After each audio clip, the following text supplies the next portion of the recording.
दोपहर 3 बजे के भोजपुरी समाचार में अपने के स्वागत बा। नमस्कार, हम अफरोज। सबसे पहले प्रमुख समाचार। आज नाग पंचमी पर्व, घर घर में नाग के फोटो साट के विधि पूर्वक पूजा पूरा।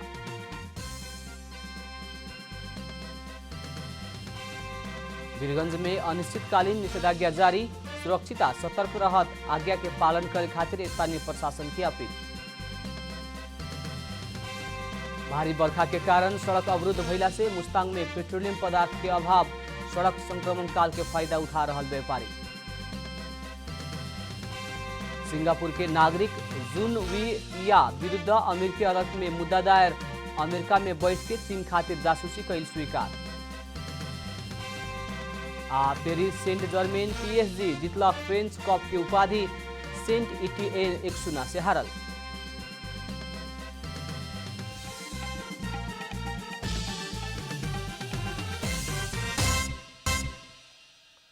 अब पूरा समाचार।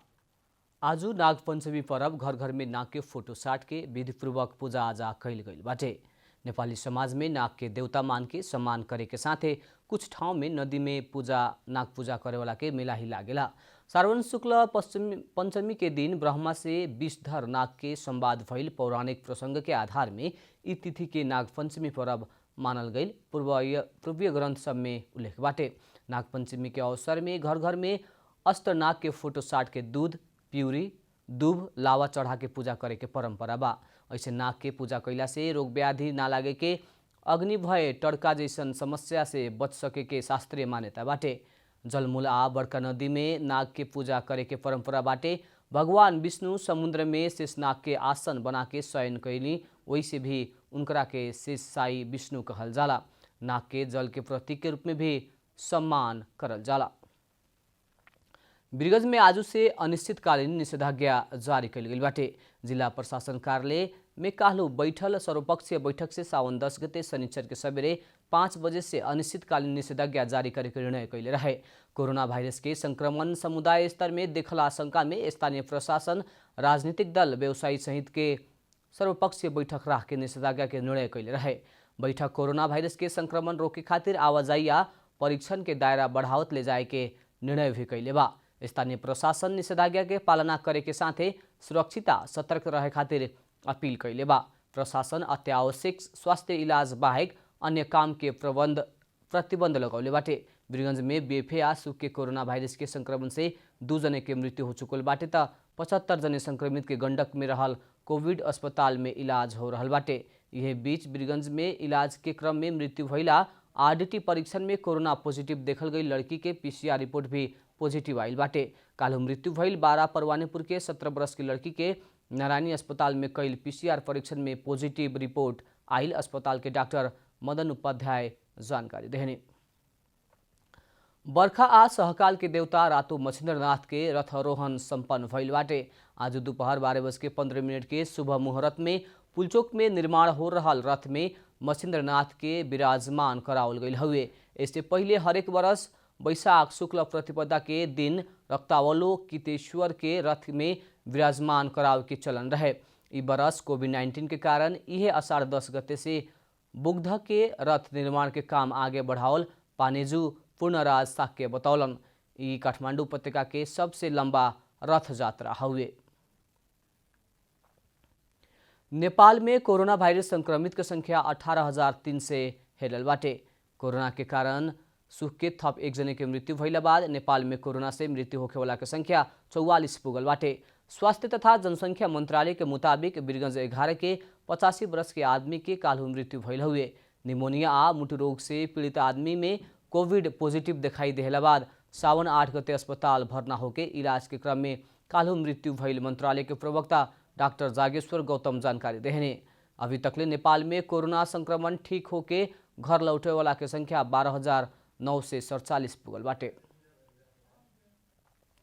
सप्तरी स्थित गजेन्द्र नारायण सिंह अस्पताल राजविराज में भर्ना कैल एक बीमार में कोरोना संक्रमण पुष्टि भइल बा। झरखा के इमरजेंसी में भर्ना भइल तिलाठी गोइलाडी गाउँपालिका के 50 वर्ष के पुरुष में संक्रमण पुष्टि भइल अस्पताल के medical superintendent doctor Ranjit Kumar Jha जानकारी देहने। वहाँ के बीतल बुध के अस्पताल भर्ना भइल रहलन। एकरा साथे सप्तरी में संक्रमित के संख्या 419 पुगल बाटे त 312 जने ठीक होके घर लौटल बाटे। इससे पहले भी अस्पताल के ही सरसफाई के काम कर रहल एक पुरुष अस्पताल परिसर में ही रहल पोषण गृह में काम कर रहल एक महिला कर्मचारी में संक्रमण पुष्टि भइल रहे। भोजपुरी समाचार में अब छोड़ विश्राम।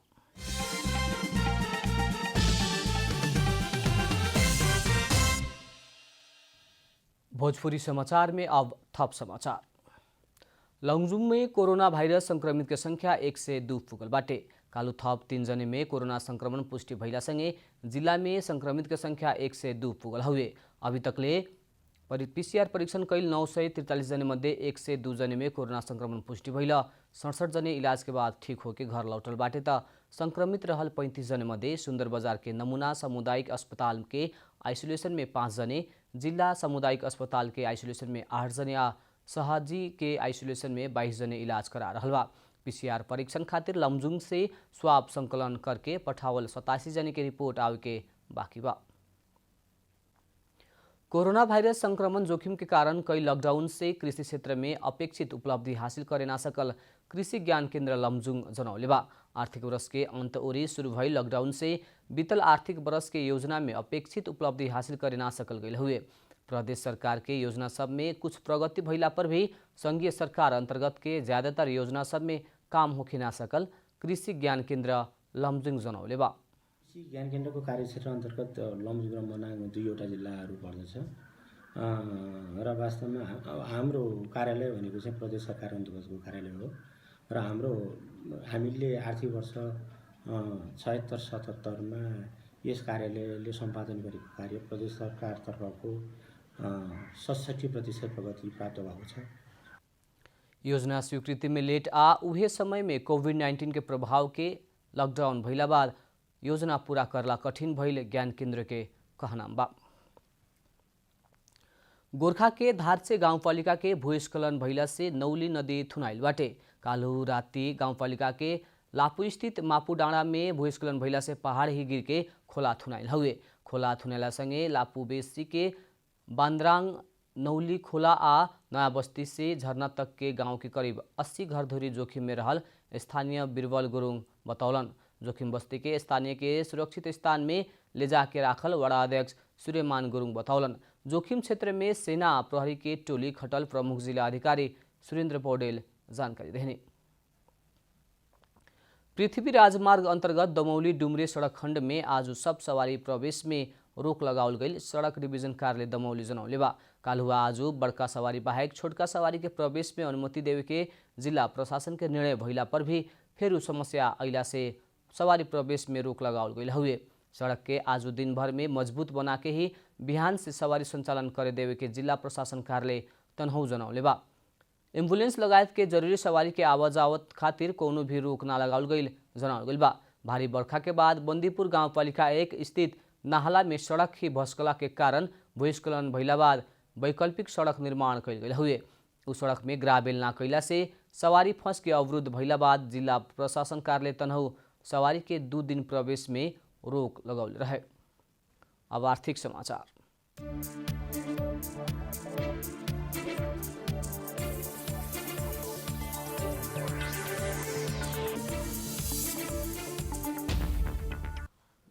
भारी बरखा के कारण सड़क अवरुद्ध होके ढुवानी ठप्प भइला से मुस्ताङ में पेट्रोलियम पदार्थ के अभाव भइल बाटे। जिला के विभिन्न स्थान के बैरेल में जमा करके राखल ईंधन ओरैला बाद पेट्रोलियम पदार्थ के अभाव भइल हुए। राष्ट्रीय गौरव के निर्माणाधीन 76 किलोमीटर बेनी जोमसोम सड़क के दर्जनों स्थान में बाढ़ भूस्खलन आ नदी कटान के कारण ढुवानी रुकला बाद मुस्ताङ में ईंधन आ खाना पकावे वाला एलपी गैस के अभाव भइल हुए। मुस्ताङ में पेट्रोल आ डीजल के ढुवानी ठप्प भइला बाद जिला में संचालन में रहल सवारी साधन के सेवा प्रवाह में समस्या देखल गई हुए। जिला में डिजिटल आ पेट्रोल मिलेला मुश्किल भइला बाद सार्वजनिक यातायात तथा निजी आ सरकारी गाड़ी के सेवा प्रवाह रुकल हुए। पेट्रोलियम पदार्थ के अभाव भइला बाद कुछ व्यापारी डीजल अभाव के फायदा उठा रहल सेवाग्राही के शिकायत बा। ईंधन अभाव भइला बाद राष्ट्रीय गौरव के आयोजना बेनी जोमसोम कोरला सड़क संघ तथा प्रदेश सरकार से करेवाला विकास आयोजना के काम भी प्रभावित भइल कोरिडोर सड़क आयोजना जनौले बा। भोजपुरी समाचार में अब छोट विश्राम।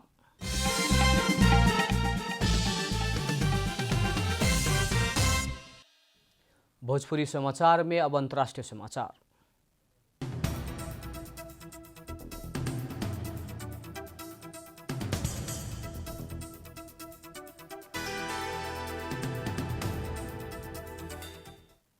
सिंगापुर के एक व्यक्ति अमेरिका में बैठ के चीन के गुप्तचर के रूप में काम कैल स्वीकार कैले बाड़न। सिंगापुर के नागरिक जुन बी इया अमेरिका में रह के चीन के गुप्तचर के रूप में काम कैल स्वीकारला बाद अदालत में मुद्दा दायर कैल गेल बाटे। अमेरिका में रहल अपन राजनीतिक कंसल्टेंसी के इया चीनिया गुप्तचर निकाय खातिर जानकारी संकलन करे के प्रयोजन में प्रयोग कैल अमेरिकी अधिकारी लोग बतौले बा। वैसे ही चीनिया सैनिक संघ के अपन संपर्क लुकावल एक अनुसंधानकर्ता के भी पकड़ाउ कैल अमेरिका जनौले बा। चीन इससे पहले छेंदू में रहल अमेरिकी वाणिज्य दूतावास बंद करे खातिर आदेश देले रहे। अमेरिका ह्यूस्टन में रहल चीनिया वाणिज्य दूतावास बंद करे के कहला बाद चीन भी छेंदू में रहल अमेरिकी वाणिज्य दूतावास बंद करे के आदेश देले रहे। चीन अमेरिका के बौद्धिक संपत्ति चोरी कैला से वाणिज्य दूतावास बंद कैल अमेरिकी विदेश मंत्री माइक पोम्पेओ बतौले बाड़न। अब खेलकूद समाचार।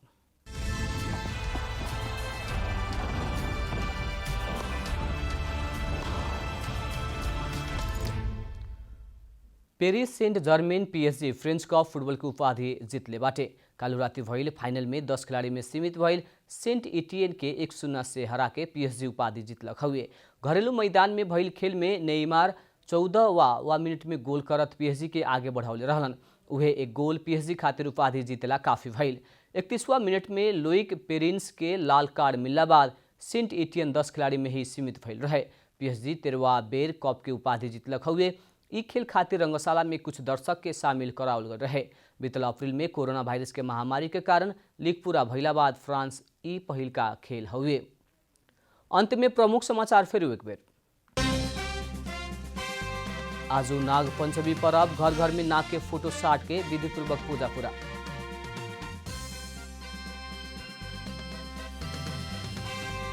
वीरगंज में अनिश्चितकालीन निषेधाज्ञा जारी, सुरक्षा सतर्क रहत आज्ञा के पालन करे खातिर स्थानीय प्रशासन की अपील।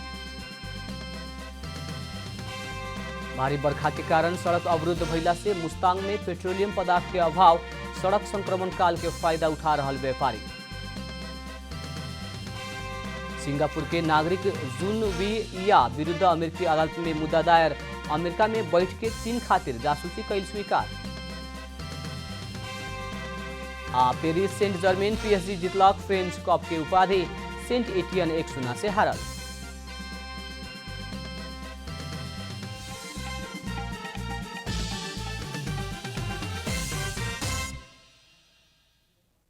भोजपुरी समाचार अभी खातिर इतना ही। जनता द्वारा जनता खातिर प्रसारित जनता टेलीविजन के कार्यक्रम सब यूट्यूब, ट्विटर, फेसबुक आ हमने के वेबसाइट जनतासमाचार.com में भी पढ़ा देख सकत बानी। सूचना में अपने के सहभागिता, समय में समाचार हमने के प्रतिबद्धता। प्रणाम।